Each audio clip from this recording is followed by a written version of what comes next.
Anong saysay nung yield kung baon naman sa utang yung nag-yield ng ganung yield, di ba? Tama ba yung datos, yung wages or income ng ating farmers, ang range depending on the area is anywhere between farm income, 7,000 pesos to 11,000 pesos. Tama ba yun? Is that per month, sir? Yes. Yes. Yes, sir. Mga ganon, di ba?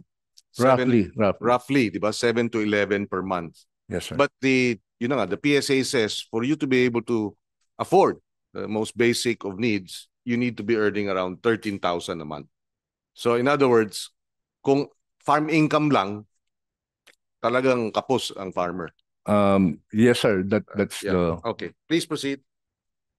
And then we have 5 cross-cutting teams. The reason why I say that, sorry, is because then you should start benchmarking. Kung 7 to 11, ano ang interventions at ano yung outcome in terms of income? Because you mentioned, di ba, na kinakailangan kumikita. So ano yung benchmark nun? Because other countries do that. Vietnam strategically said anywhere between $500 per capita to 1,500 per capita in a period of 10 years, 15 years. China, they're very clear. In the 70s, 160 yuan ang kinikita ng farmer. About 10 years ago, it was about 7,000 yuan. The DA will have to have something like that because I was discussing this with Senator Marcos and she agrees. The DA has been historically consistent and consistently, the mindset is output. Production, yields.